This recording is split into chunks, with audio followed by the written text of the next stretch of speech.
So he This said, video is protected by the "Do you First know, Amendment right to freedom of your speech. parents have done This you video is a also for very big educational purposes disservice only." in life." And I said, "Oh, really? What do you mean?" He said, "They informed on you." And I said, "Oh, I don't understand. What do you mean they informed on me?" He said, "When you were born, they informed the government about you. They took you to a building, a government building, and there, some 14 days after you were born, they told a registrar about you, and they gave away your legal title." And I said, "I don't really understand what you mean." They said, "Well, the registrar filled in a certificate, did they not? They filled in your name, and your parents were the informants." I said, "Oh, that sounds rather creepy when you put it like that. You're talking about my birth certificate, aren't you?" He said, "Yes, that's right. And they gave your parents a copy, not the original." And he said, "At that moment, you'd signed away, or effectively they had signed away, their son's legal title. And this was then turned into a bond." And I said, "Oh." He said, "You see, the thing is, at that moment, your legal title on this certificate became a trust fund. The Treasury has now turned this into a trust fund." And at that point, he gave me a certain amount of monopoly money. He said, "Oh, here's some money for the game." And I said, "Oh, thanks very much." I can't remember how much he gave me. But he said at that moment, he said, "Oh, I don't know, the trust fund probably had £1 million put on it. And because it was bonded, it was floated onto the stock exchange and was earning money. Throughout the rest of your life, this trust fund would earn money.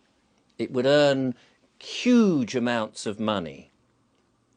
Check how much you've got there." And I counted out the money. He said, "That's like a trust fund, isn't it? That's the trust fund. The bank has just given you a whole load of money." And he said, "Which character are you playing?" I said, "Oh, the top hat." He said, "Yes, that's your legal title." He said, "The government, when you ever get anything official, it'll come with your name in capitalisation, big capitalisation, the same as on your birth certificate. Capitalisation. That's how you know that you are a player in the legal game of life. Your top hat isn't you, is it?" I said, "Well, no, clearly it's just a silver little thing moulded out of metal." He said, "Exactly. It's not actually you. Just as your legal persona, your name in capitalisation, is not you. And yet it's on all the bits of paper from the bank, from the tax office, all those different bits of paper on your car registration, all those different pieces of paper. That is a representation of you, but it's not actually you. Just as the top hat is not actually you." And I said, "Oh, okay." He said, "So you've got the money from the trust. That is your estate. And we're going to play the game with your estate." He said, "Do you know much about trust funds?" I said, "To be honest with you, I don't know very much at all." He said, "Well, let me explain. You see, when you have a trust, there's a fund, and it's set up by the trustee, in this case by the Treasury, the government, the Treasury. They've put in this money. Now, in order for a trust to work, there must be two other people in it. There's three maximum, you see.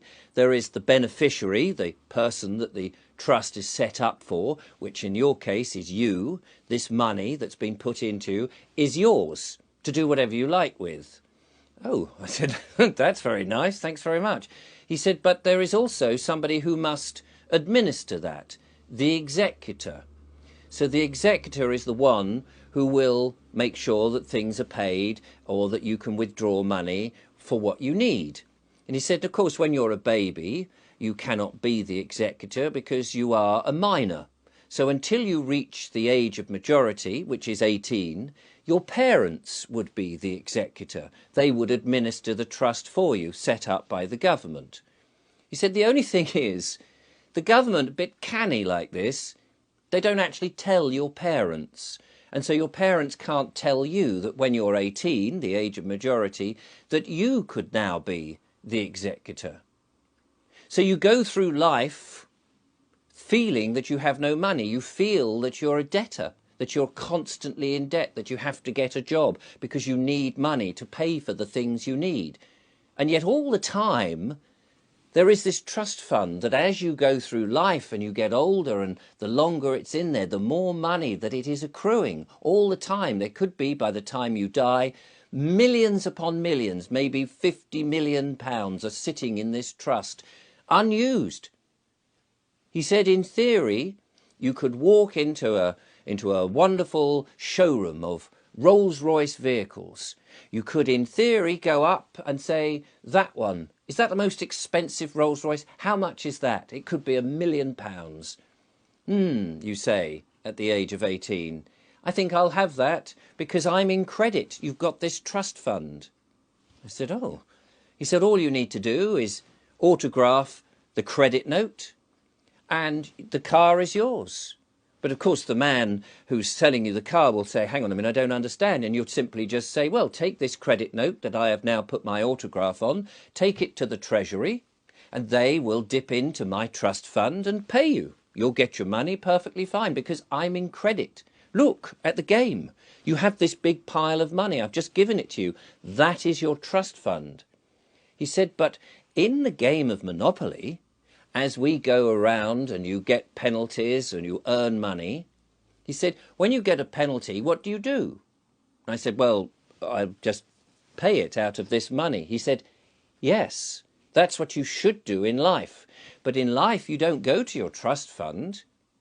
You pay it out of the money you've got a job and your hard-earned job. You've got this hard-earned cash, real money that you're paying for all the bills and all the taxes, your council tax, your road tax, your fuel tax. You're paying your inland revenue tax, all the taxes you're paying out of your own hard-earned money. And yet you don't need to. You've got this rather plush trust fund, he said. He said, look at it, you can see it. And in the game of Monopoly, that is what you do. And I said, oh, yes, I see. He said, but the money is there. He said, yes, but because they don't tell you that you are the executor of the trust, you don't know. You just think you're in debt all the time and you're having to borrow money to buy a house and you get a mortgage and you're paying it all back. You could have got it straight from the trust and not had the bother. I said, wow. He said, but through life, just as you play on this game of Monopoly, there are hazards.